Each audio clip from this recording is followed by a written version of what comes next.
Hello, how's everybody doing out there in video land? Just sitting here chilling.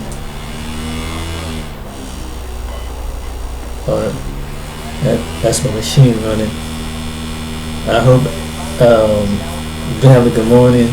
Finally, we got a good weekend out there, and it's about to rain later on this morning on this April in the month 27th of 2021 here in Ohio.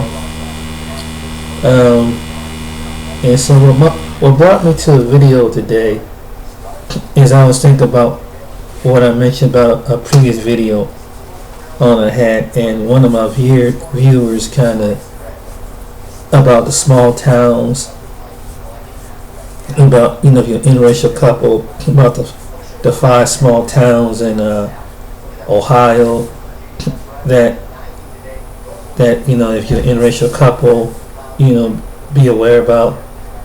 And so I wanted to piggyback off the interracial stuff, and I made my personal opinion about that, because that's one of the latest topics. For some reason it keeps going on and on and on between in a certain sector of the community.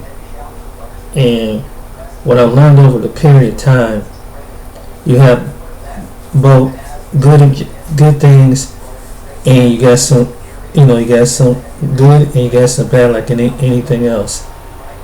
But I thought about this for a long time. Whenever you're in that type of relationship, you better be very selective of the individual you're going into a long-term relationship that maybe leads to marriage and having children. Because sometimes the grass ain't greener on the other side, so to speak. And when it comes to, I've heard some black men, come down on black women. I heard some black women that come down on black men, and I was listening to the one young man. I saw his video this morning, and he was the only one that made a lot of sense.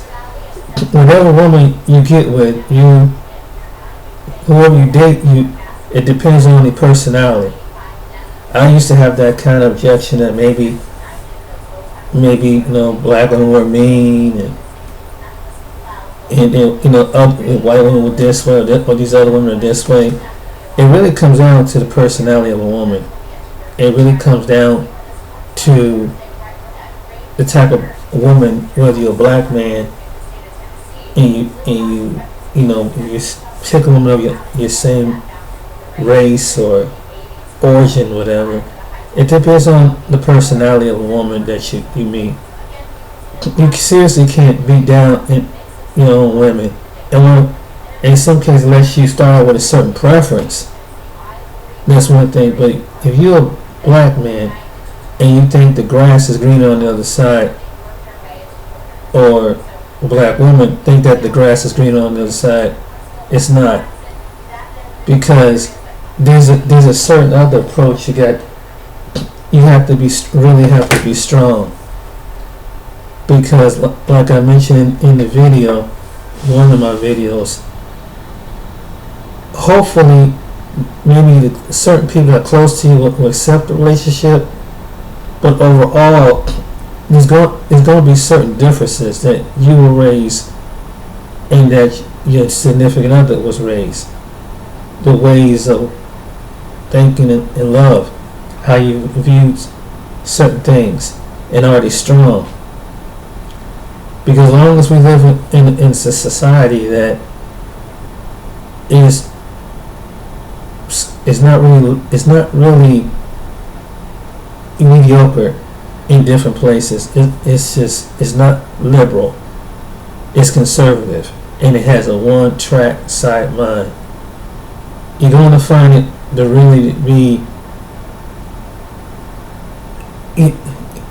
be strong, But if you're not, if that person with you of another race, if they don't want to go the distance and love you to go through the distance, and whether you get sick, whether you get broke or anything, if they're not willing to go to the storms and the battle with you as a black man when you get harassed in this country, at least understand that you're going to go, or a black woman, you're going to go through some things, and you can't live in la la land, especially when you have the majority of people in the area that see race, whether it's the judicial system, the medical establishment, the educational establishment, and things like that, and the policing. It's like that's the chance you have to take. But you find somebody who can stand in the storm, in those kind of storms, and if they have a different race, you have a blessing. But you have to, when you date, like you date, your own people, like you date interracially. If they can't handle the storms, you should really pick someone of your own hue. I mean, be honest with you, because as a black man or as a black woman, you're going to go, you not notice, you're going to go through some things. And hopefully that person be strong enough to understand. And this is where the differences come into play. Because if you meet somebody and they never really encounter something like that, and when they first come across and they being next to you and they don't understand that, then you're going to have some communication problems. And despite this being in the 21st century, and people talk about this on social media, here's the realistic approach to it, is that, black men, no matter what status that you are at, when you date, when you date a white female, particularly, I hope that she's strong enough to go through the storms with you of life. And if it means a male, another white, a male, which is going to be white, giving you a hard time at your job, giving you a hard time on the road as far as the police, hopefully she would understand that, and she'll stand by you. That's just being real, and that she'll stand by you regardless and love you regardless, and knowing that you're a black male, what your chances are. And vice versa can go for a black female. Are they willing as that friend of another race, are they willing to go through that storm with you? Because right now, society sees the black race as on a lower totem pole when it comes to with the media, how they paint us, and how the way they look at us, and things like that. But if you pick a person of a different race and they haven't been through those storms, and they know what the opposition is being in a relationship with a black person as far as marriage and kids, it's coming up. And sometimes, especially in your most well-to-do areas, and that's why I was mentioning earlier at one time on one of my videos how it was unrealistically and unapproachable that I dated a woman that her mother was in complete denial that her biracial daughter was going through some things, and when they got around her friends who were majority that were white, they knew that she was part black, and it was a situation where they kind of mimicked that side of the black side of them, and they do a real sneakily I remember I seen a program one time about this young man out there. It was in Washington State, and he was a product of a biracial environment, and so he had a black father, he had a black side of the family he never really knew about, but he was raised adopted up under a family who was white, so that's the only thing he ever knew. His friends that he went to school with was white. So what happened was, something happened where he got with the wrong set of friends, these so-called people as friends, and he being a product of a biracial relationship. They start, one night they out there in the woods and at a bonfire, they start cutting the jig on him about part of his race and start mimicking how black people do things, and it really trying to get a kind of rouse. But that affected him psychologically, and his whole mood altered, changed. So he went to go meet the black side of his family, and he got along with them, and it was something happened. He had a breakdown or something, and he just went off the hook, and he disappeared. And this was actually a story about this, and I was like, wow, man. And I knew what it was, and it wasn't the friends that he grew up with that did this, that were white, that did this. He got along these other ones that really, that they mimicked, and it kind of made me think about the story. I kind of can relate to that story, what that young man went through with his being around most of his friends were white, and and when they feel like they get you in the corner, they pounce on you, but they do it so ignorantly because they never really been around other groups of people. They never really been around black people, so you're the only thing that represent the pigmentation a part of you, but which is, I'm full black, I'm not biracial, but I understand that by him being a biracial young man, what he went through about being around a predominantly all white school area, because I shared parts of my story, and I think I shared this before, how one time I thought these people were my friends, and here I'm supposed to be this person's friend, and I'm African American / black, or how you want to name that, but this person in particular, let's just say he had a bad character, flawed. I'm gonna say that, and how one time I came, and I didn't think they were gonna do this, but his friends come to we're gonna play a prank on James, and and how we're gonna play a prank on James, we're gonna dress as the KKK, and this is true. This is how a joke can turn really, really, really severe. And I was like, no, these guys ain't gonna do that. These guys, and when they did it, and I was 21 at the time, I was so shocked that they did that. Like, wow, man. But there's a segment of people that think it's a joke.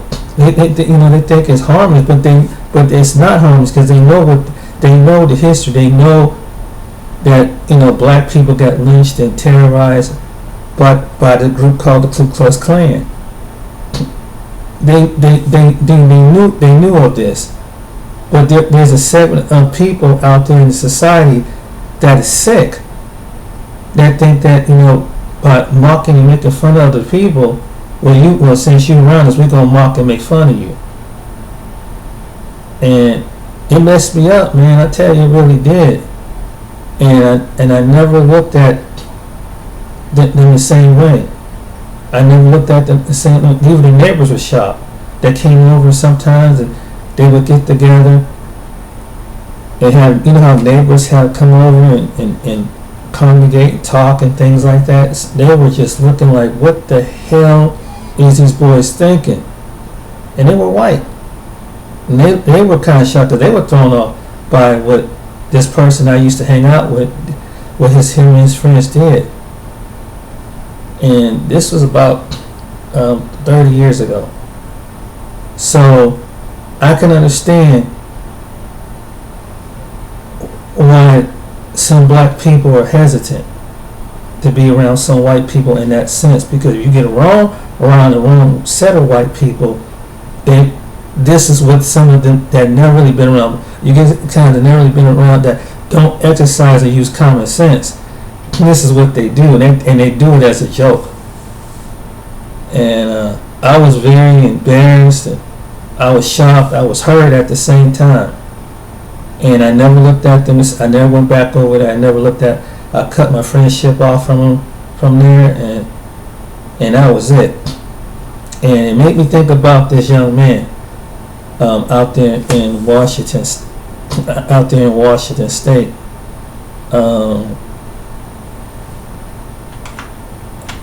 Out there in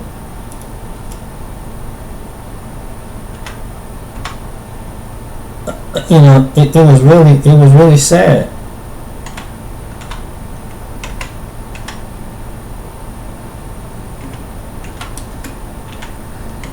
And it was on but something set him off, because it's like he didn't know that, and he changed his whole mind. It made him insecure about his skin color and everything, because it was really his friends can understand why it would happen, but I knew what happened, that the people that he was around made him feel comfortable in his own skin. And this raising up in the predominantly white area of the country, and not having that's why I was improvising about having raise your kids around, if you they are biracial, so they won't have this identity crisis to themselves, because they won't have that other hatred side to them. This is a true story. What happened with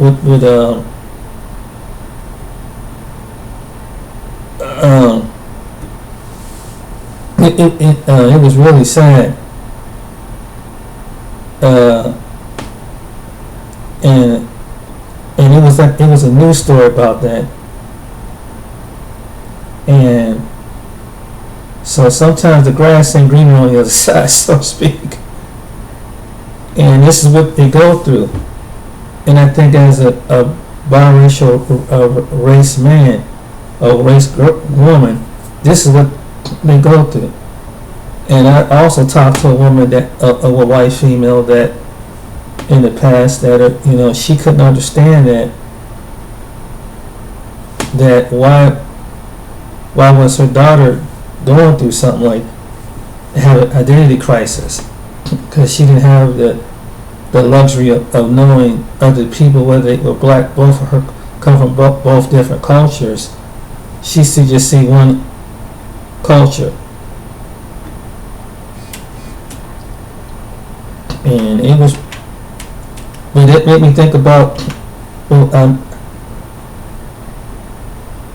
it made me think about what he went through. But here, in fact, I think this is a story. This is it right here. I'm going to show you the story right here. I think this is him. Hello, how do I do it? So this advanced stage, 2 hours, 3 hours sleep a night. That's how I do it, folks. Welcome, armchair taking now in place. Dragging the channel in a new direction. I'm fed up with chasing ambulances. Who's the latest missing child? Oh dear, what's happened?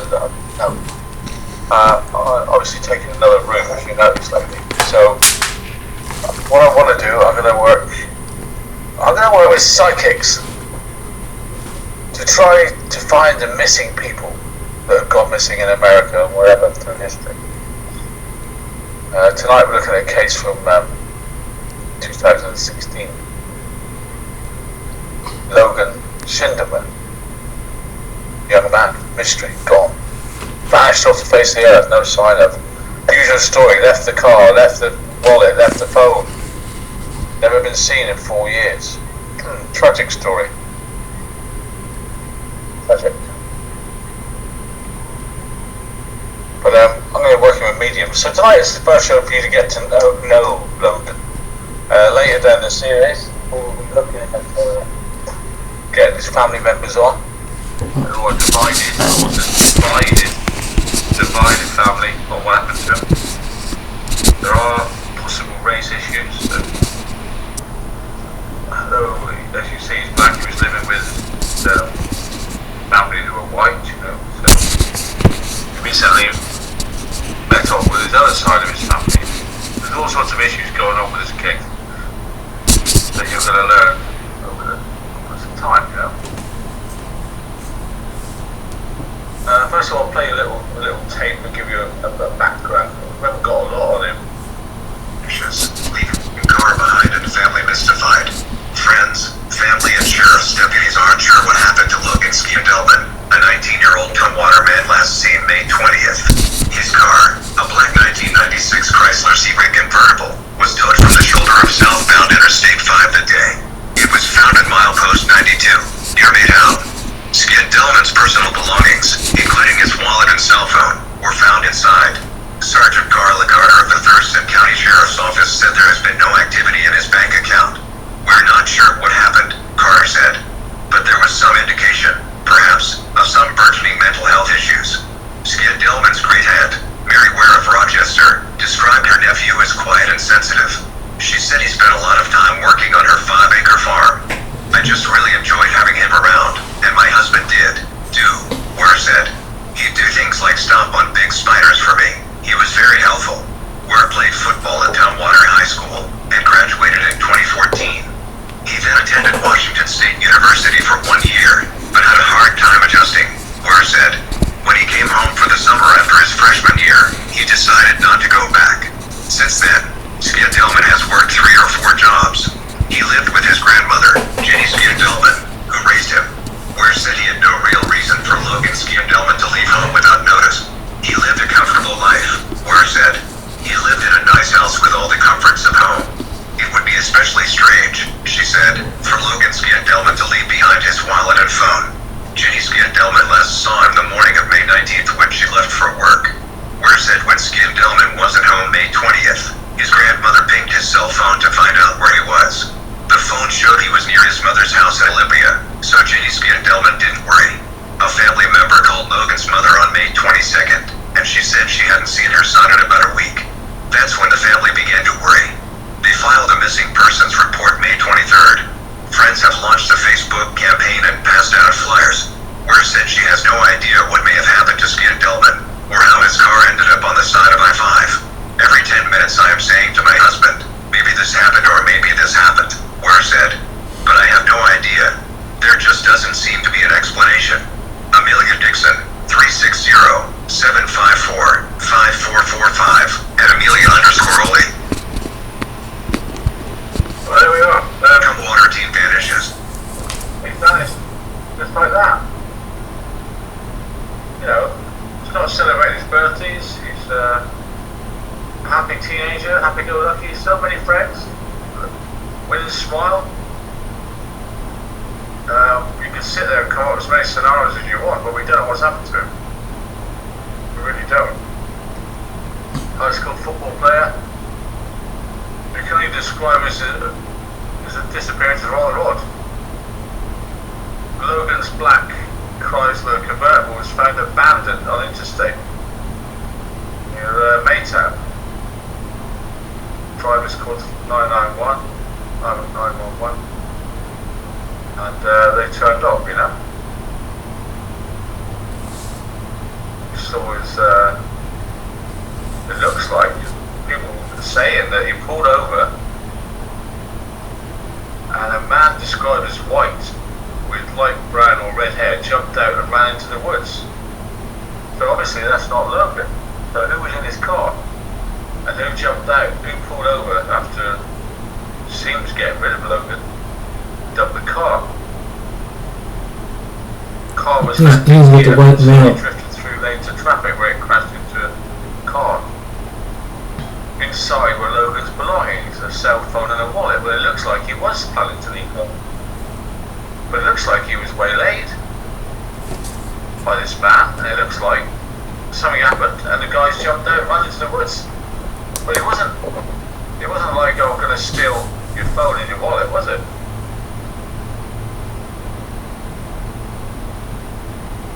Canines were brought into the search. Nothing was found. The case continues to baffle the community. There's a Facebook group, Logan, who were missing. It's got 6,500 members, and they still look for him now. Logan's family hired a private investigator to look into the case, but little information is available. It's sketchy. Authorities still investigate, but turned up nothing. Detective Ware says we have nothing definitive. It's very frustrating. It's never off your mind. It stays with you. This young man needs to be found. Logan is 6 foot tall, weighing 150 pounds, with black hair and brown eyes. Do you know of him? Let me know if you do. Family has a GoFundMe page and with a reward on it. This is really baffling. Really baffling. Oh God. So where is Luke? Shine on it. Where is he? Don't know, do we? I don't know if you know this case, but the thing is, we're going to look into it with our mediums, you see. That's the new plan ahead for the channel, to look into it as much as we can. There's too much mysteries going on here. I can tell you the timeline. This is what it looked like. Logan Shinny went missing. He's the son to Hannah, grandson to Ginny, and nephew to Mary. 19th of May, on a Thursday, 2016. This was in Washington State, ladies and seen gentlemen. At home. Tumbled at 6:45 a.m. He left sometime during that Thursday and never came out that night. On the Friday he never returned home. His car was found, as I said, against a concrete barrier. The registered owners, Ginny, who was his relation, were notified. I remember seeing that story, and he was a happy-go-lucky kid, athletic kid, and his family loved him. The family that raised him, they were particularly, they were white. They were, they loved, and a few of his friends, but he got around the wrong friends, and something happened where, he had a kind of a breakdown, and he just went off, and then he got with the wrong people, and he disappeared. And unfortunately, they never found him. That was back in 2016, and that video that man made is 2020. But I say this says you have to be careful, regardless of who your friends is, who you choose as friends. And what made me do the story, it's just that in the one video, this was actually a video, this not on this video, but he was partying with these friends, and they start mimicking black people. They start, they was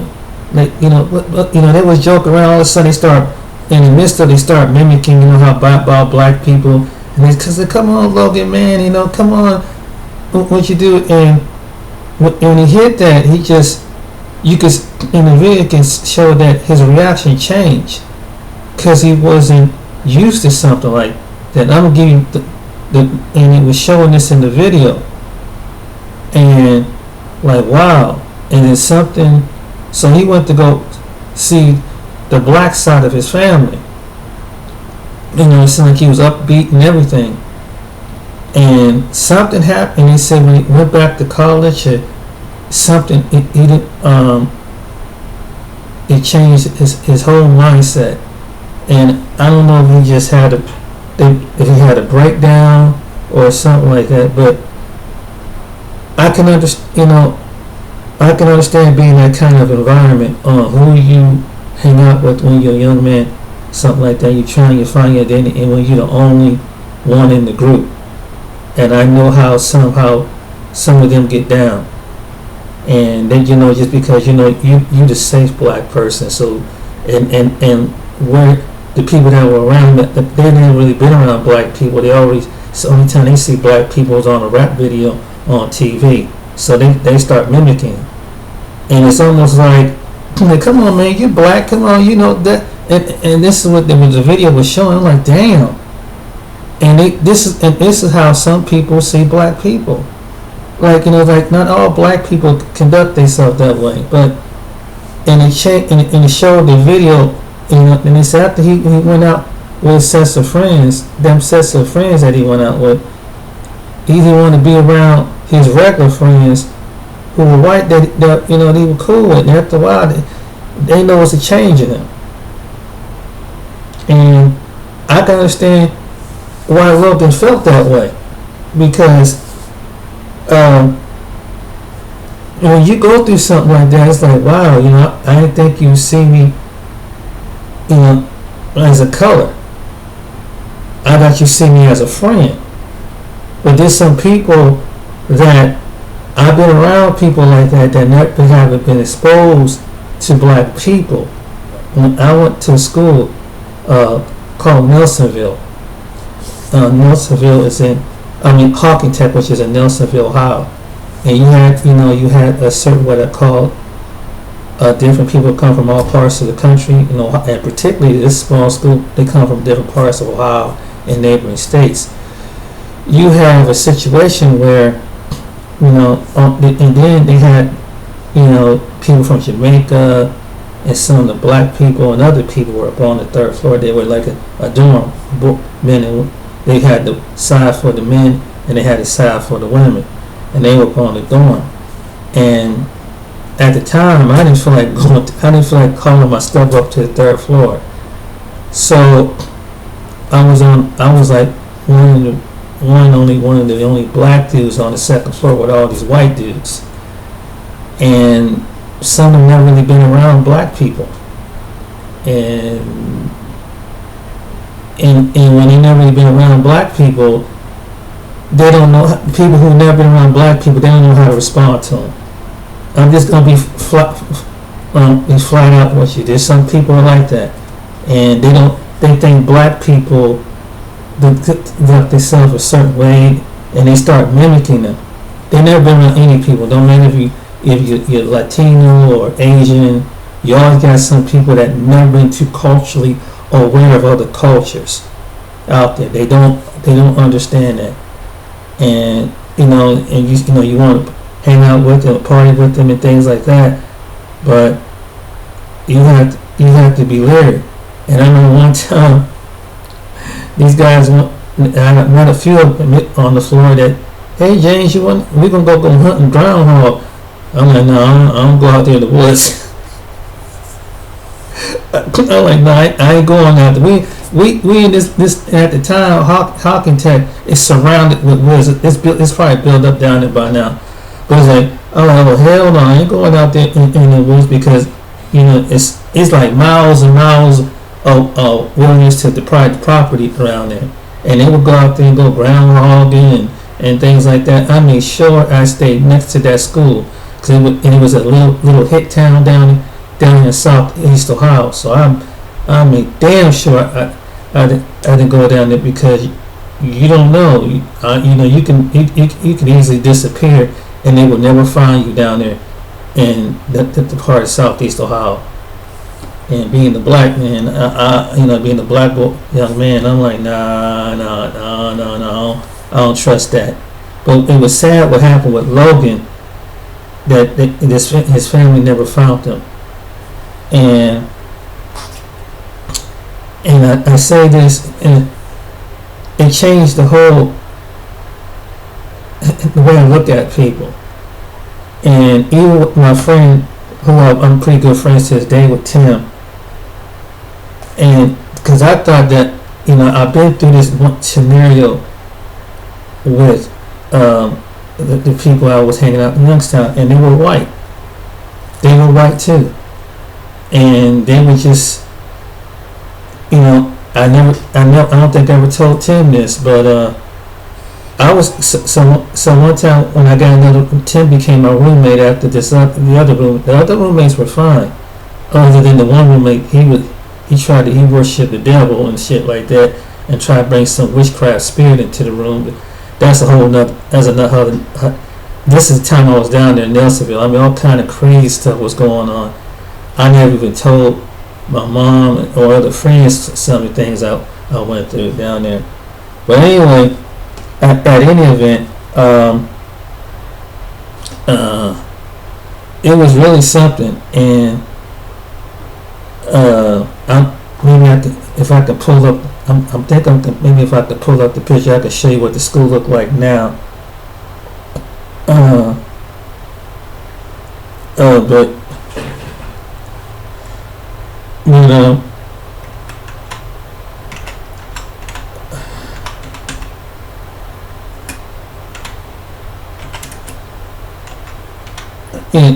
at the time, I didn't really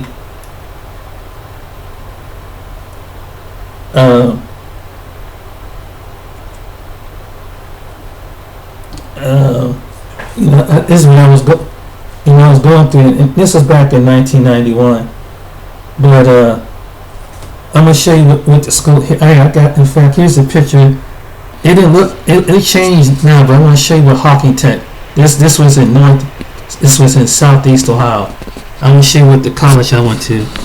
This is what Hawking Tech looked like. Here's the pictures. It looked like now, but that at the time, you see this. It wasn't this. They were brick kind of old buildings, but they revamped these buildings. But this is what it looked like down there in Southeast Ohio. That's the campus. They kind of built higher education. But this is what it looked like. Now you see, this is where I went to school at. This is back in 1991.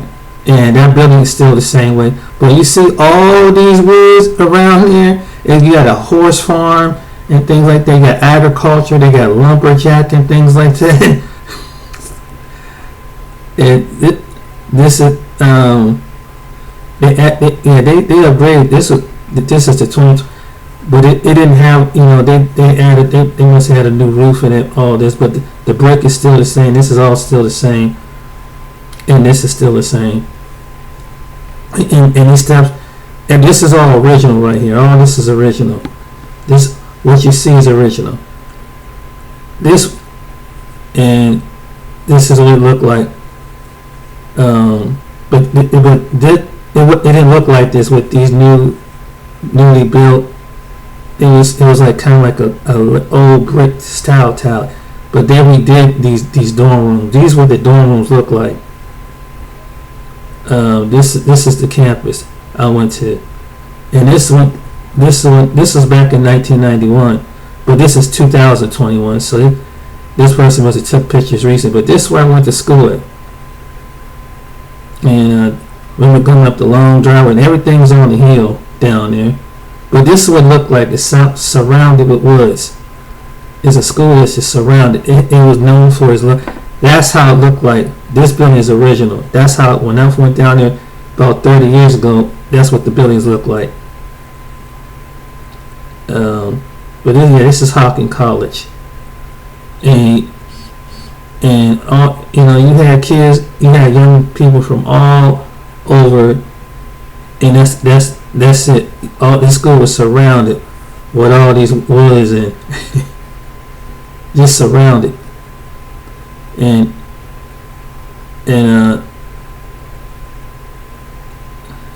show you some more pictures of it. Yeah, that's something new. They got a cannabis testing lab, but this would look like when I went there in 1991. Just this picture alone, and they were known for Paul Bunyan Festival, logging, hot hiring.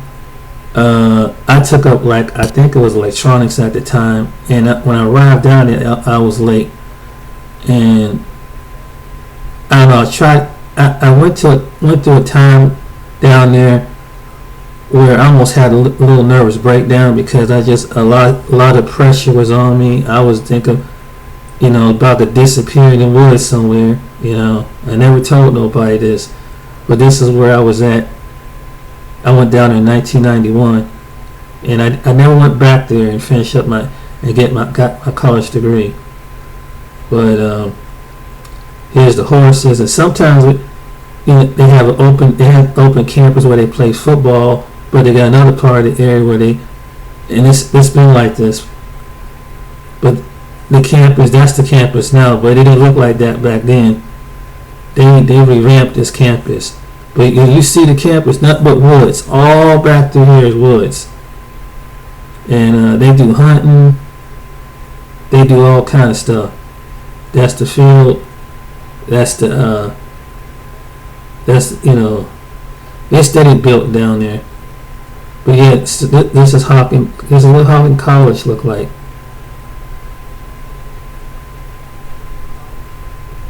I don't know that. And they look like that. I don't remember them having a football team when I was down there. But yeah, it changed a lot. And they had some issues down there. My brother, sisters, I tell you, with black people.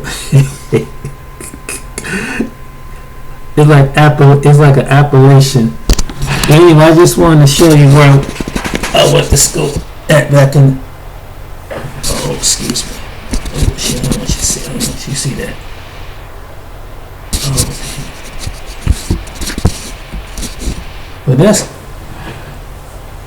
that is where I went to school at. Oh shit! That's where I went to school. Excuse the background. Yeah, that's where I went to school at down there. Now, at the time, I seen people had a nervous breakdown. That went up. One young man, it was pretty sad. He had a mental breakdown, and I remember he was screaming, and hollering at the end of the and he was starting to be an engineer.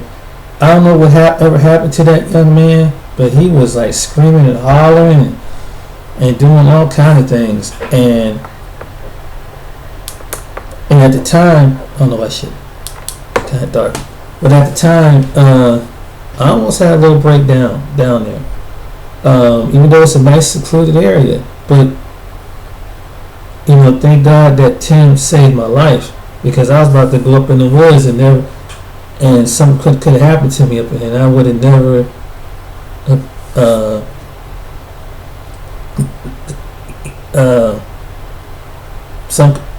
I wouldn't have been heard and seen from again. But that's what the school I went looked like down there. And this is in Ohio. And you see how all the woods is? You disappear, you ain't nobody gonna try. It's gonna be a while before somebody try to find you up in there. And it's been constructed around there, but hey, it's still one of those way out places. But to get back to Logan, that young man, I feel this, I feel what he went through. Even though I'm not biracial, was raised up I've been around people who was a wrong set of white so-called friends, and he had a breakdown. And then to point, his family who was raised with him, they weren't like that, but it changed the story to tell you this, that it changed his whole outlook on how he looked at people, because it was that side. They don't mention forget. It changed him, and his friend even said it in the interview that they were close, because he was raised in that part of the Washington State, and so he never did, but he got around the wrong people, and I don't know what they got him hooked on something or what, but he never came. They never found him till this day. He disappeared. But I say this to say this. I know not all people are like that. I know not all white people are evil or anything like that. But when you be around people, when you picking friends, whether it's in the city, whether it's in the rural, whether it's a suburbs, rural area, watch who you be around with. And it was really messed up. And while I was down there, it goes back to this one time. I met a friend of mine. She was a female, and I don't know if I ever told you the story, but these guys were jealous because he am the only black male on the floor. And at the time, back 30 years ago, we didn't even sleep together. We didn't even do anything together. But they were so jealous that I talked to this white female. They were jealous like I don't know what they were. Ooh, they were jealous. Ooh, because she would come by and come see me. We just go over and talk. We would work out at the weight room and things like that. And we just, just hung out. She had a boyfriend. And then I remember my friend Tim to this day said, "Man, you could have slept with her, man." I said, "Yeah, but yeah, I could have did it, but I just didn't choose not to because, be respectful. I was respectful back then, and I didn't choose that, but I just was just her friend because I knew she was, and she's probably still married to this guy to this day, but I never slept with that woman, but they were jealous, and boy, I'm surprised. I'm glad I didn't, hang around with them because they could have probably got jealous and mad at me and throw me in the back of the woods somewhere for talking to her. I would doubt it, and they just they came from some of these young people came from all over Ohio, little towns in Ohio, near West Virginia and other places, and Kentucky, and that because it's a big agricultural thing, and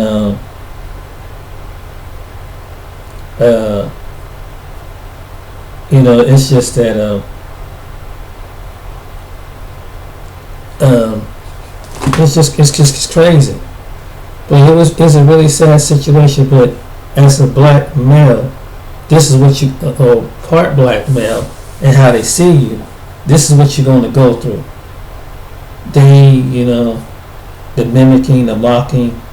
You have some people that never been around other culture, other people, and when you be more around some of them, they feel more emboldened to pick at you.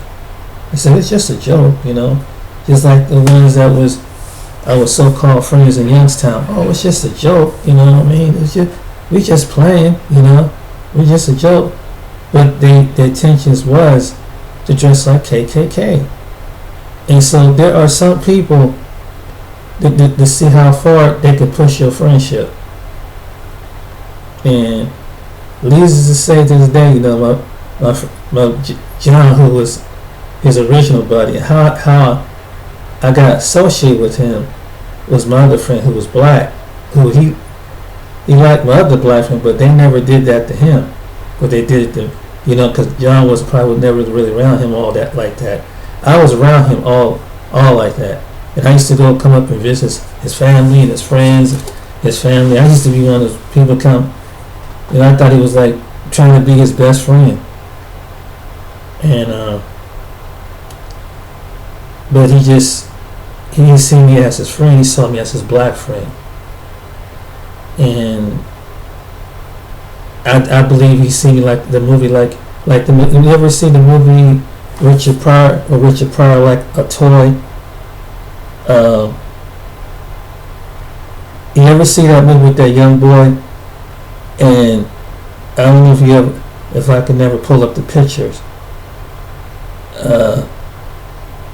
And they see black people like But people like him, that's how they see black people, like a toy that they can mock and mimic and stuff. And that's the indirect racism I always talk about. There's some people that carry that spirit. And particularly in that case, he was. And to this day, when I talked to my buddy John, I kind of told him about it. He thought it was messed up. But, he tell me about how he doing and everything, but I really don't want to be, after you go through something like that,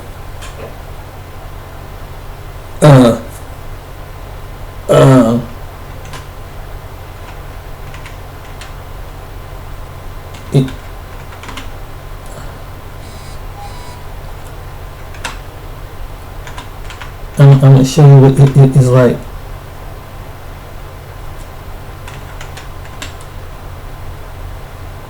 See, what in this movie back then told a whole lot. I'm going to show you the preview about this and how there's some people who are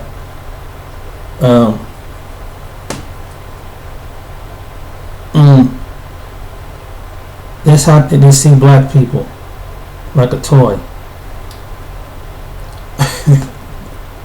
And this was the most, at the time, it would be very offensive today. But I'm gonna show you this. Even though it seemed like it's a harmless little story, but there's a meaning behind that. And this is Richard Pryor in The Toy. And many of you remember this movie, but from back in the 80s. And hold on.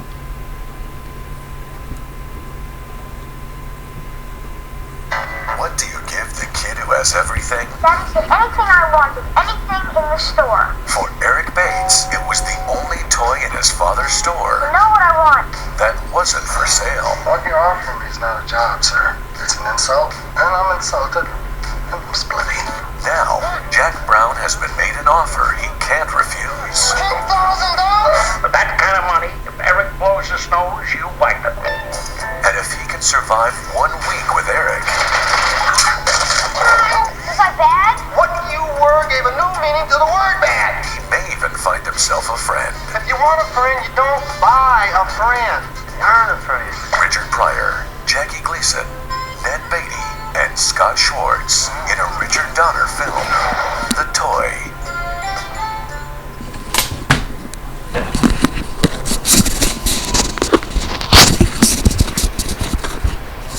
That movie was telling a lot, and that's how I felt being around this guy named Steve. I was a friend, but it's like that movie, A Toy. And black people are more like entertainment to some people who never really been around. Never been around black people. They don't see them as human. They just see them as a toy, just like the movie. And so I had real low self-esteem at the time, kind of like sandboyish ways. I didn't get it. I didn't understand. Really understood until later on I felt ashamed of even being associated with this person. And even it almost made me feel prejudiced. It made me feel like, and I'm just gonna be honest, it made me feel kind of prejudiced toward white people. After going through something like that, it make you feel kind of prejudiced because, like, damn, that's kind of low down. It's like you can't, in black people's nature, most black people, we don't make jokes about. A lot of times we don't. When you around majority of black people, we don't do sneaky stuff like that. We don't, make jokes and dress like Klan and put on white face, and we don't do stuff like that. When you friends with a black person, when you friends with white people, we don't do that. That's not in our nature. And it's someone that you've never really been around white people. We don't even do that. That's the truth. This is the God's honest truth. But you have the reason why you have some people, and that's and I'm giving from a perspective. I'm painting a picture here because I'm sorry. I'm trying to adjust this camera. It changed my whole outlook on life. Now, luckily, my friend Tim, when I went to his town, it was a small town in Northwest Ohio, and I'm like, and he didn't understand why I was kind of nervous, cause here, even though I'm his friend, I wonder when I went to his family, is I'm just his black friend? I'm like, are they just gonna be, is it courteous? Cause I've been around people that it's like, okay, a black person, okay, you know what I mean? And some of you know what I'm talking about, black. You've been through this. You know, some of you haven't, some you have, some you haven't, and maybe you never even thought about it this way. It's hard getting a camera. Hold on. But it was something, and so luckily, thank God, his mother and his father. What impressed me about them, this one I knew all people didn't think like this. So what happened was, I go to Clyde, Ohio, and when I got to Clyde, Ohio, his mom treated me like family. That was a near thing from their mind. Mom, dad, cool. And I was shocked because they see me as I wasn't a toy. I was a human being. I wasn't a toy. And his mother gave me a story when she was young. His mom told me about a story when she was young. She was raised when she was a little girl. She went down south. One of her little girlfriends, one of her friends were black, and she witnessed this. And she said that one time they went to the store, and she was saying how the store owner was kind of mean to her little friend who was black, and she was saying that they was gonna go buy some candy, what kids do. And so she stood up and said, well, my friend can't come to the store, then I'm not gonna come to the store. And she turned back around. And what really impressed me about Tim's mother is that she understood what racism was about. His parents was, and they were white. And I was like, wow, I was like, wow, that kind of shocked me. Then she gave me a civil rights tape on Martin Luther King, Malcolm X. And I'm like, wow, man, that kind of like threw me through a loop, like, whoa. Like, wow, they really care. Because here I've been around other people who have been white. They don't do stuff like that. They don't go out their way to understand what is the significance and what racism, what African Americans and blacks go through. What is behind it? What is with these leaders? And when I went there, I felt that was the first time. He was one of the only few that I feel comfortable around, because I know that's not in their spirit. I know I ain't gonna hear no personal racial jokes. But he was one of the only friends that happened to be white that I didn't see him as my white friend. He was my friend, and he was not my black. I'm not his black friend. I'm his friend. That's the difference. That's the difference between me and Tim. And me and Tim tight to this day. And he lived and mind you, Clyde is predominantly white. and it has Latino. But it's been like the nearest black population is like Fremont, Ohio, and Sandusky. But Tim never had it in his spirit. He was my roommate, you know, and you know, in fact, you know, one of his girlfriends I knew it was always in Tim. That I knew one day, even though his wife turned out to be white, I knew he had a crush on black women. And I was like, so one day he showed me this woman. I was like, hey man, it's cool, you know, you cool with her. Hey, it didn't bother me. But no intent. We go back 30 years. I know that that's not in his spirit to be that way. Opposed to this guy named Steve, he was like that, you know.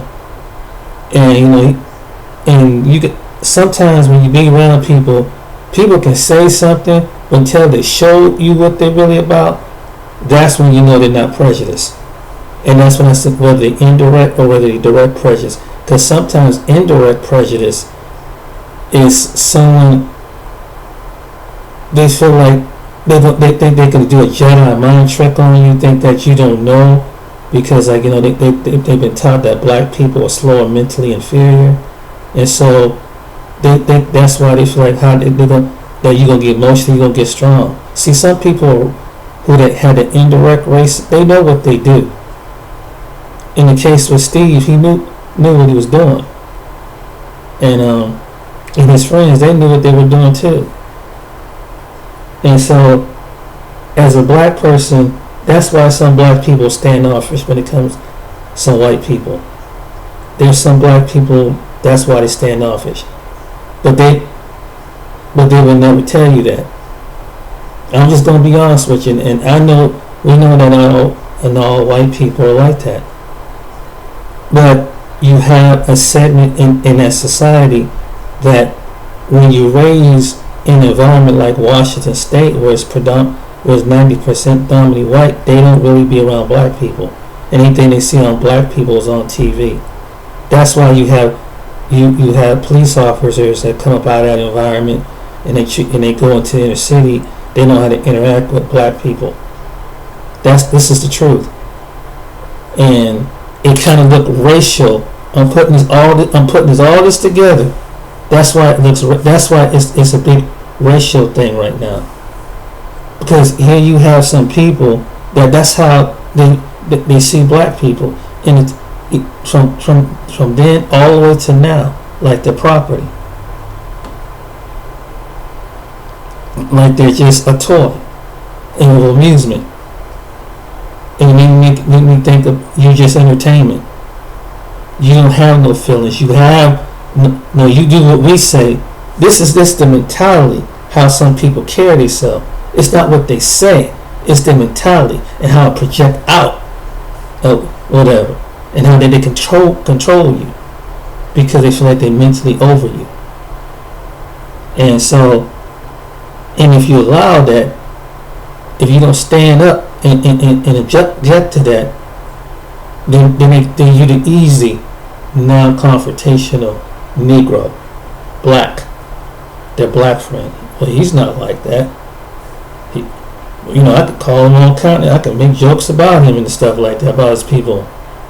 And let me take. And these are the kind of people that probably they'll make a comfortable racial joke in front of you about the Polish or Puerto Rican or something like that, because they're not your race. These are indirect race what indirect race people do, and they're not racist. I'm telling you from what my experiences have been. And so that's what type of friends, people that are out there. And they won't know, they don't, and then some of them, they will play like, I didn't know that was offensive. You knew that was offensive. You knew that. But you choose to be ignorant. You choose to look at people like the way it is.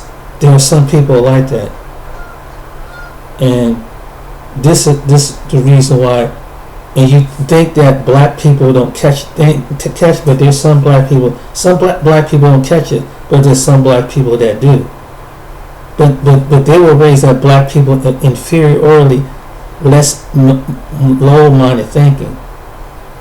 And no matter what, that is everything. If there's black people, it's given to them. Their college is given to them. Their job is given to them. You didn't put no work and no effort to it. You're supposed to be the lazy. You're supposed to be the lazy, shiftless ones. That's where the N word came in that.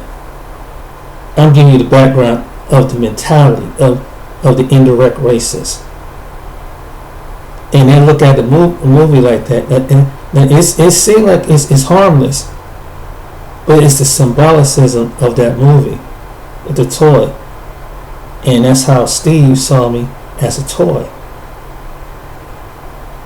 That's how the Mimic and Mark, he don't have no feelings. Why should he have feelings? They black people, we can Mimic and Mark. You can it's like you picking up.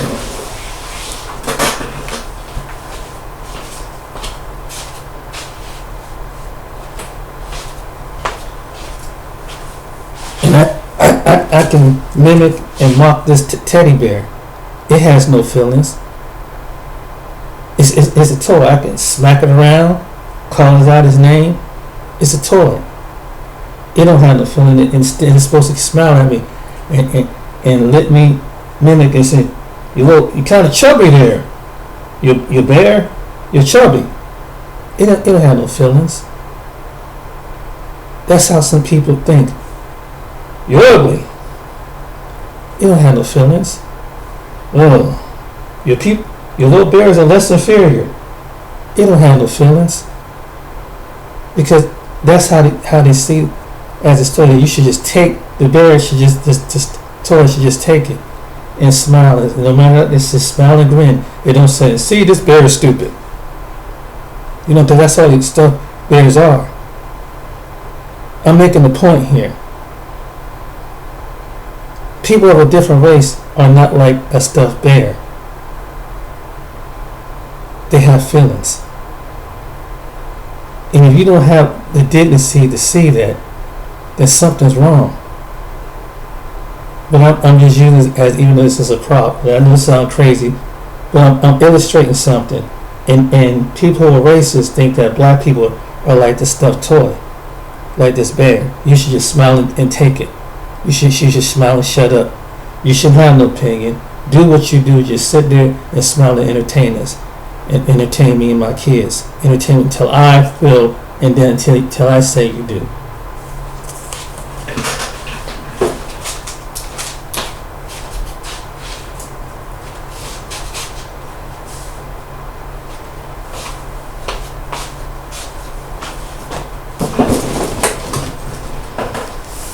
I said that for a reason, and that's when you start understanding that another human being, whether they speak the language, no matter they learn IQ, whatever you've been taught, use common. God gave everybody's one thing is common sense.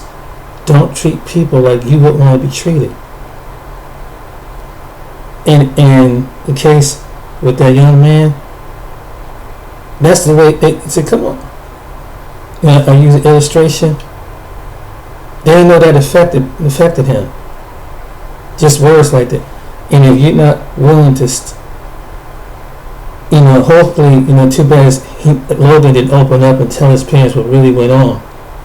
He was like me. I wasn't. Maybe he was like me. I was embarrassed. I was that they did this horrendous thing. How I'll be look like, and I pray that one day that I will never be embarrassed to be a fool. But it wounded me because I thought to myself, you were my friend. I didn't see you as a color. I thought you was my friend. But it almost put a stigma. But what Steve and them don't realize, it made me think of that. Put me a stigma that. Maybe this is how some white people really think. Maybe this is how you really do, but you don't know how to really come out with it because you do indirect things. You say things and say how it could be started out with little things. Let me pick on the Irish first. Let me pick on the Polish first. Let me pick on The Chinese word, well, you're not Chinese, you're not Polish, you're not Irish, but you're gonna come across some people like that. So, but if the people was that black people be the butt of the jokes, the Hispanics be the butt of the jokes, and the Chinese would be the butt of the jokes. Gay people are probably the butt of the jokes. You have people out there in America who are like that, and you tell them, I'm not racist. Oh no, I'm not racist. I'm not prejudiced. Oh no, I think you read a little bit more into it. No, your action shows this. And I'm gonna give another example. This happened to my friend of mine, who I'm friends with. This, off and on we hang out once in a while. But one time, I'm gonna share this story with you. This friend of mine, his step grandmother passed away. This is down here in Columbus. About 2017. I think it was 2016. I'm not mistaken. Again, we're friends. He's harmless. His family's not like that. They're not racist. They're not racist. They're white. They're not prejudiced. They're not racist. But and I don't think they're aware and think they know. So at the time, a friend of mine who was like a spiritual mentor to me. She's a black woman. We went over their house because he met her because how we met as neighbors, and so when I introduced her to Pauline kind of raised me up in the spirit as far as being with God. Pauline is the kind of person that loved everybody. She would minister to everybody. She loved children from all walks of life. She's just a wonderful human being. Bob's a good human being too. He's a good person. He has his way. He's a good, morally Christian. I gotta watch PG movies. He loves airplanes, roller coasters. He's 46 years old. Things like that. His family, dynamic sisters, some sisters, and I never got a chance to meet his brother too much. He'd drop his kids in town. They live out. His one sister, who was really cool, she's a people person. She lived in Washington State. She left to move out to Washington State with her 2 daughters. And his dad, they had black people come over, other people come over. They have sit down. We have open patio dinner. How you think it's like a suburban movie and everything, right? And it's like, it's cool, they're cool. But what white people like them don't realize, when the neighbors came over, they see that they're friends with black people. They didn't say anything. Some of them didn't say anything. But what they do is that, how some people, it's like their first time, maybe they just shy, and maybe they just, but they really don't want, they act like they really don't want to say hi or have a conversation with you. And you say hi, give them a smile, give them that respect. But there's one particular time, there's one neighbor, and I was with Bob and his sister and his brother-in-law up in Cleveland. And his brother-in-law, he's a real laid-back kind of dude. Brandon, he's a real nice guy. He helps out people in the hospital and stuff like that. And Brandon laid something on me, and we were sitting there talking, they were talking to family members and stuff like that. And so in the conversation, I'm sitting there with Bob, because I rode up there with Bob to spend the night with his sister and his friend. So we go out to the movies and we go out to movies, his sister and his husband and me and Bob. We go out there, and so the next day we get up and we go in the restaurant. So we start a conversation about what's going on with different family members. So So I'm sitting there, and Brandon, he ain't saying nothing, So finally, Brandon brings up this neighbor. He brings up this neighbor about this guy didn't like Muslims, and then Then the guy who he didn't like, he didn't like black Muslims. I'm like, whoa. And he said, I can't stand it. He said, you're the kind of person who tell. He said, I had to put a coworker one time and check with that. I'm not that kind of person. You don't come to me with no racial jokes about different groups of people. This, and I'm glad he did. It showed me this, and I'm glad that, because I suspected that every time his sister Sarah that was in town, she would take her little girls. They go swimming down at the pool. Now they live down the street from Bob's dad's house, and he started making these innuendo sayings. So Brandon was like, he thinks the guy is a jerk, and I suspected it, but I didn't know. And they said, because the week before, they said, James, we about to go down. If you put on some swim string, you go swimming at the pool. I never went down there and got in that man's pool. I then went down to that neighbor's house, and every time I would see him, it's like he would never really make direct contact with me.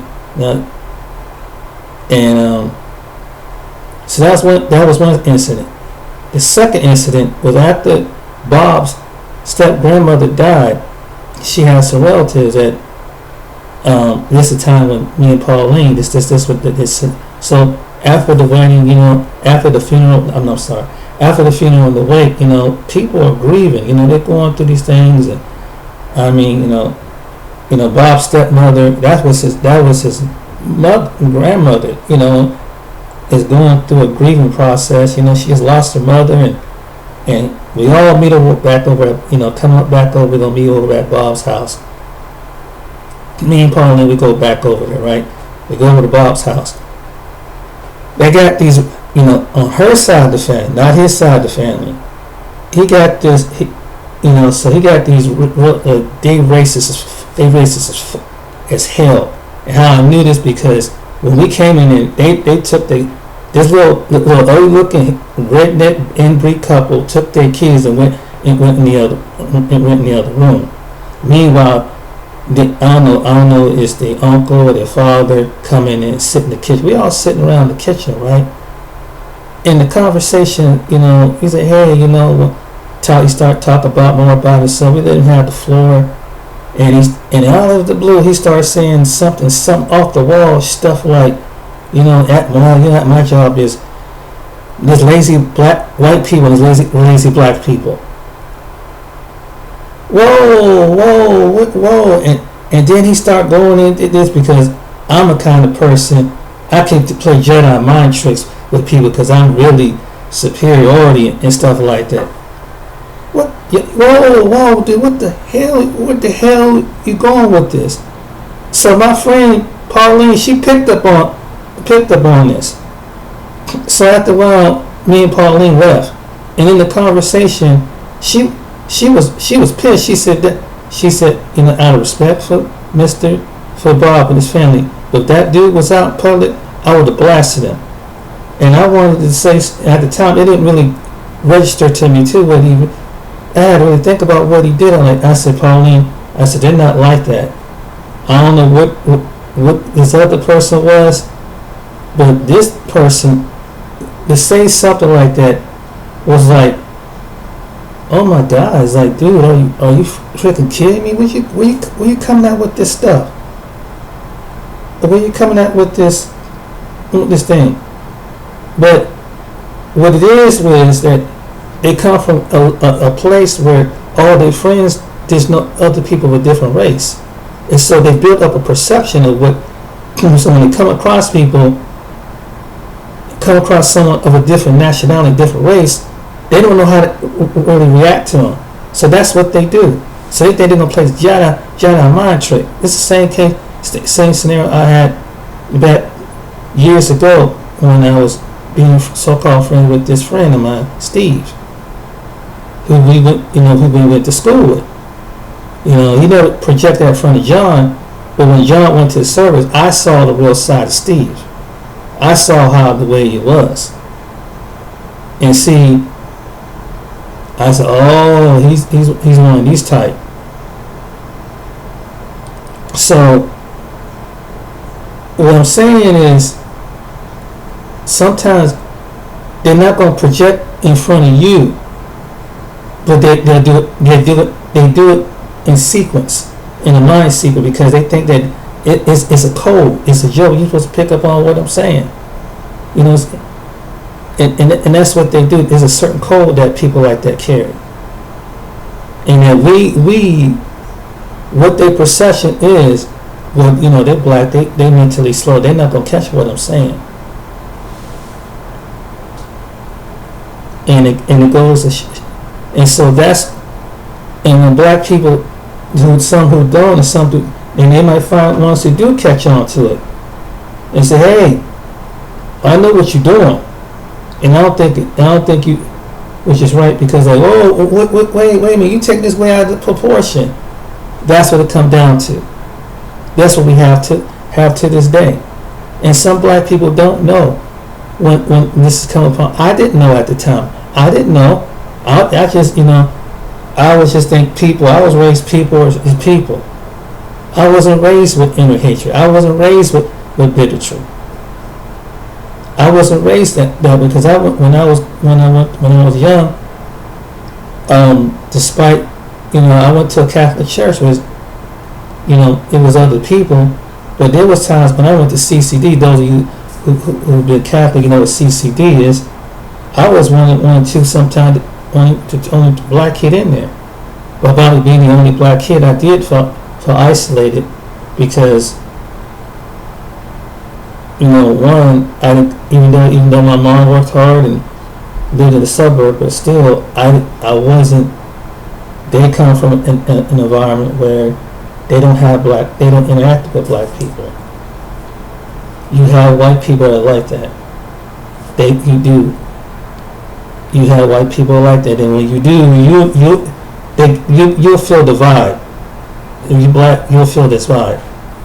Sometimes if you're white, you may not know it, but I have learned something from that, and so it was something. But sometimes some people do see color, but the point of all this video, people do see color. Whether you part black or part white, they do see color. And some people are ignorant, and some people they're direct with it, and some people indirect with it. And it's something that they raise. And they're taught that black people are less inferior. They don't they don't read. They're less intelligent. There's some white people that believe that. And some, you know, and there's some that are not, but they believe that black people are less inferior. That they're less intelligent. They lack intelligence and stuff. So you can say something about them, and they will just, you know, they'll get emotional and they'll get attacking, and that's how you provoke them. This is what they do. This is what they say. This is the truth. Some people are raised with that mentality, and it goes back to a scenario where I was saying one time in the video that I did, you know, a woman who's product of biracial. She was raised on the white side of her family, and there was a scenario where her friend was getting picked on in Kentucky, and she stuck up for her friend, this biracial friend. They turned around and jumped on her, called her the N-word and everything else, to protect her friend who was white.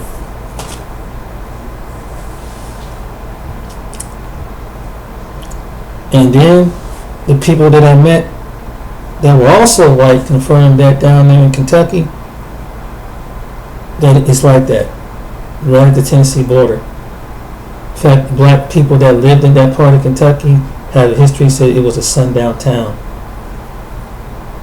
They didn't know, people don't know I know this. It was a sundown town. And thank God for the people some people, the truth coming out. Whether it's a black person, whether it's a white person, they tell the truth. They say, yes, we have some problems down here. Yes, it is race related down here, because you got some people, Oh no. Well, I haven't heard something like that. You mean to tell me you haven't? If you have heard, you gonna find somebody racist. If you white, you gonna find someone among another white person racist. Cause you know what they do? They can say some N-word cut me off in traffic. Call them a monkey, animal, coon, whatever. Racist people would do something like that. Job talking N-word. You mean they don't? If you haven't heard it, or is you a white person haven't heard it? Trust me, you're gonna find somebody who's white who will one day speak that kind of stuff, talk around you. Trust me. Trust me. I know. If a black person make them upset, or they have a disagreement with what their point of view is, the first thing they're gonna call a black bastard. The second thing they're gonna do is say the N-word. It's gonna come directly right out. Trust me. Sometimes, especially if there's no black people present, or maybe if it's a safe, non-confrontation of blacks. Oh yeah. Oh yeah. See, I'm teaching. If you're black, I'm teaching you something about people's personality. Don't be bitter, but be aware of how people do things, how they do things on the other side of the tracks. Because some things you may not catch things at first, but in time you will catch it. Ooh, you will catch it. You will figure out sooner or later, and then when you do, you're gonna get angry. And I got angry when I finally it come to my dummy what they were trying to do. And this is how the way they saw me. Particularly when I was at school, particularly when I was around this person who was supposed to be my friend named Steve. We don't talk to this day. My friend John, like I said, he see him once in a while, but I don't really bring his name up. I don't choose to see him ever again because of that. Because I said there was times in my life I was trying to be his friend. Kind of find out he wasn't worthy of my friendship because of that. Not because he was white, because he had a bad character flaw. Because it hadn't been for Tim's, God amounting me Tim, I would have thought all white people thought like that. If I didn't go to Clyde, Ohio. But that's the good part, because I could have been prejudiced and said, man, I don't want nothing to do with white people ever again. I could have been just like that. I'm telling you, I'm going to give the whole story, because I want no one thinking this. But, and good thing, when I came in, she hugged me, she greeted me, she wouldn't stand off. She's like, oh, don't touch me. Oh, it's a black person in present. I don't want to know I know black people. There's some people who are like that. They don't tell you. Watch their body language.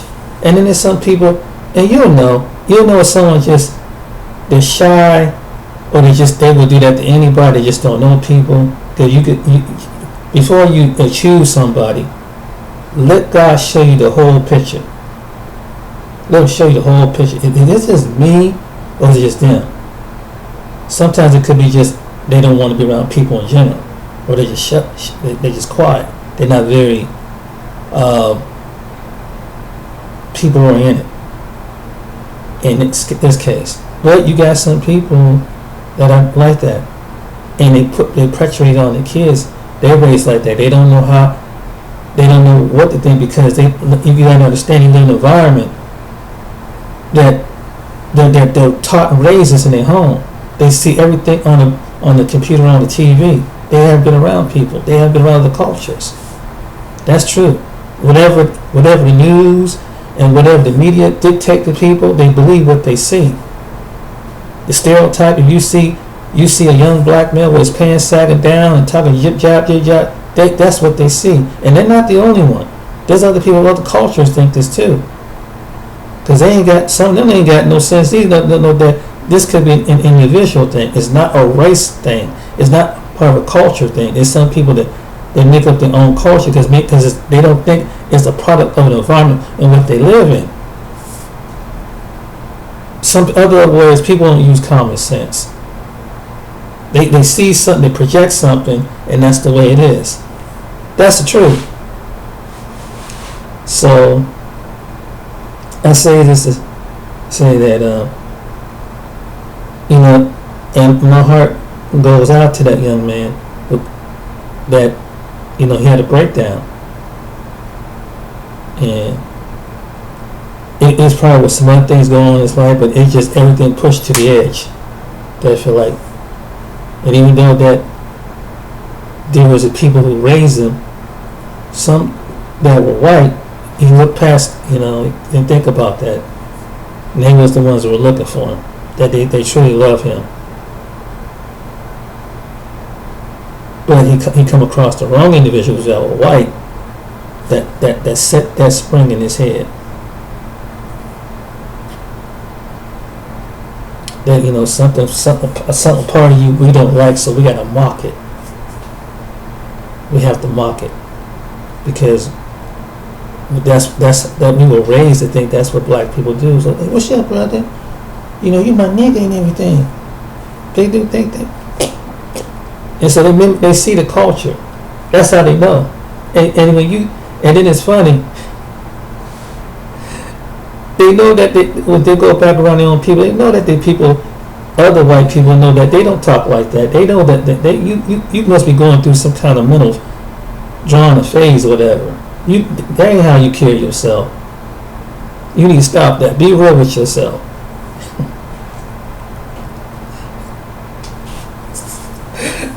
I mean, at the same time, it's sad. I mean, and the best way to communicate is be yourself. Black people accept you as yourself. You ain't got to talk black to be black. You ain't got to have a black personality to be black. Like I would have trying me being talking like a surfer, dude. Totally eradicated, man. I mean, it's totally out there, but I ain't got to talk all like that. Just talk like you got some sense. I ain't got to step down my character to be myself. So that's the limit. But anyway, I say to say this, this is the reason why people from other races don't communicate with other races. To sum this all up, this is the reason why. Why? Well, James, I'm not that type of person. I said, you may not be that type of person, but there's somebody, maybe that you may not suspect, you may not know. And it's like my friend Bob, he wasn't, his parents never, I don't think they really ever told him stuff like this. Because his dad was raised in Memphis, and Memphis is like 90% black in Memphis, Tennessee, because they live in Memphis, Tennessee. But I don't think they never really told him that other side about prejudice.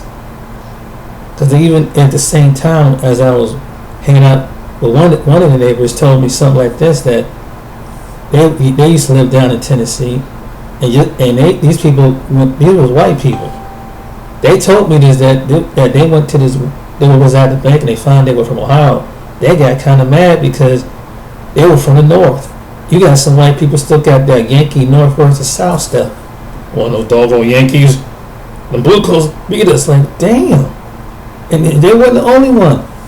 So I talked to a white man, he said it was the same way like that in Louisiana. I'm like, dude, are you serious? Man, they still live. He said, I don't know what's wrong with the people down there. They still live. They never got back over the Civil War and the battle. And Bob, being kind of naive, and said, well, it's, I never encountered something like that. I said, no, but it's like Bob, he's the kind of person, this individual, he's a nice guy, he would do anything, he's a family oriented person, but he's the kind of person that never really lived life, that never really encountered something like that. He wouldn't know what it looked like and how to encounter. He's just innocent. There's just some people that never was told, maybe they never used the N-word around them or something, I don't know, but because he really don't be around people like that, so he don't understand the whole scenario. Because where his family, where they were raised, was in North Columbus, and it's predominantly, I could tell the town's predominantly white, is in Galena, Ohio.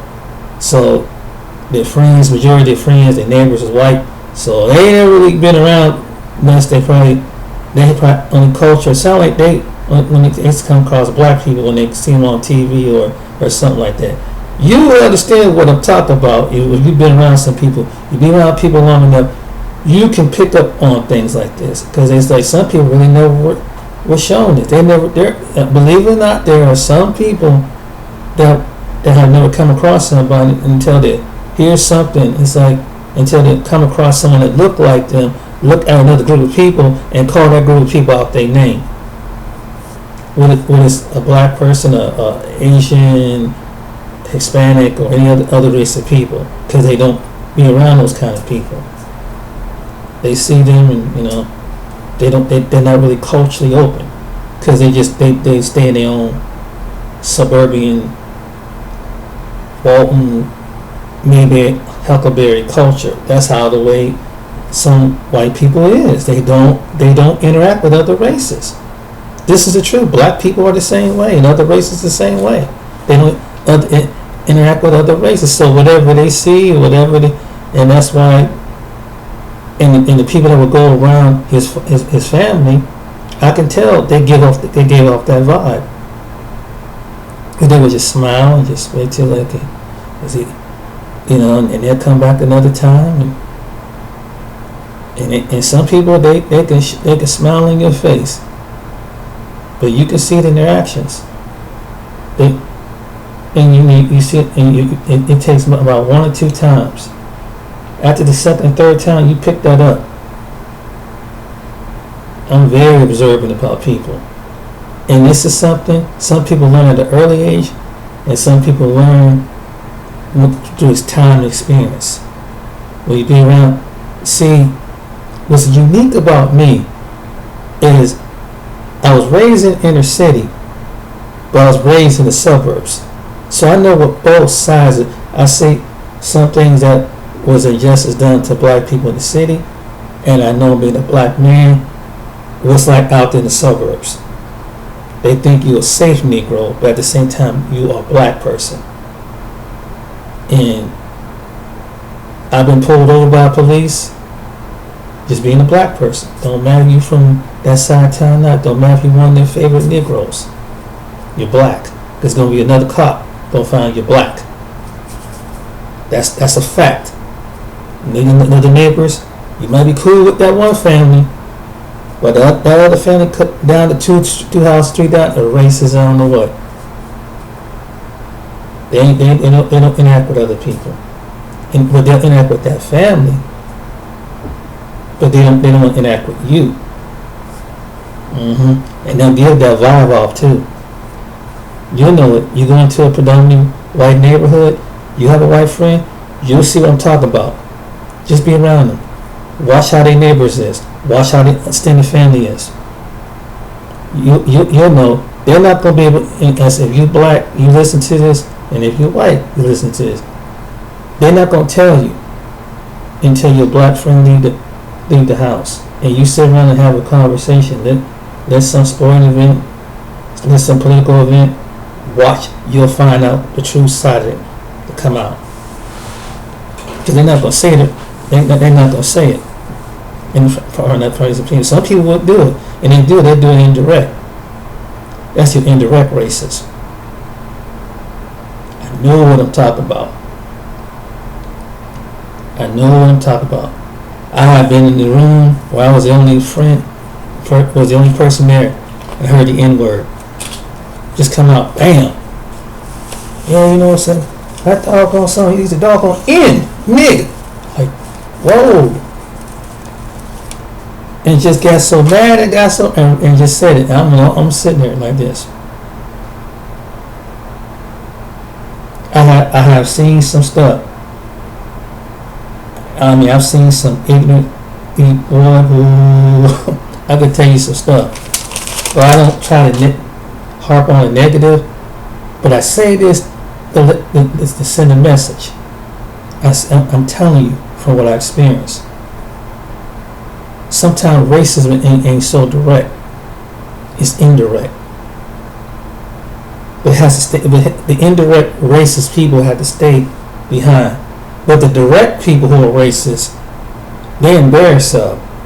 But when it comes to the indirect racist people, they have things in common. Saying you jumping off cold, you exposing us. We want to keep having and projecting what we do, because why some people call it white supremacy, because it's a balloon up under white supremacy. To black people, that's how we see it. To black media, that's how we see it. And the black people who ain't catched on to things, that's how they know it. So when it comes out that way, that's why we harp on race, because it has never been solved. It's a human trait that's never been solved, but it keeps drumming up, and in cases, and yet, and the media has a certain blame to it to push the narrative. In individual responsibility has it too, but at the same time, people see what they learn off the computer, social media, and the news. And when the news and TV, when they project something, or by someone experiencing saying, "Yes, I got robbed by a black guy. I got, they carjacked me." So that anger goes. They're not looking at the individual; they're looking at the race. And it's just that instead of looking at getting mad at the individual who did it, they get mad at the race. Some people get mad at the race, and it's just the same thing. And it could have turned me that way, and I could have felt the same way, because I've been called out my name, which I didn't have put things out, didn't cause no conflict. I've been called things behind my back, and sometimes to my face, and I could have responded in anger. And I knew what indirect racism come from. And at the age that I am, I didn't catch things over. I knew it when I was young, but you learn in time how indirect race really is. This sometimes, and it takes listening to other people's experiences to point that out, and the black elders in our community point that out. Everything's a learning. Some black people don't catch things, and the racist people know this, and indirect racist people know this too. It takes a black person. Well, the black person say, "I know what you're doing." Wait a minute. It's like, what I'm saying? It's like a person who is a Christian that can see a demon inside of a person. You see it, and the demon know you see him. That person don't know that the demon inside that person know you see him. And the demon's pit, and sometimes the demon don't care. That's the same analogy. Some people see it, and you call it, and sometimes you bold and confront it. That's when it comes out.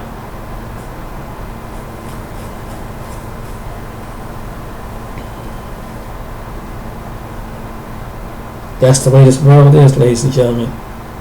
That's the way this world is. This is the reality of what we're living in right now. Some people carry that mentality right now. I'm very aware of stuff like this. And really, I don't go around people in general. And it changed my whole outlook on how I go around people, how I look at people.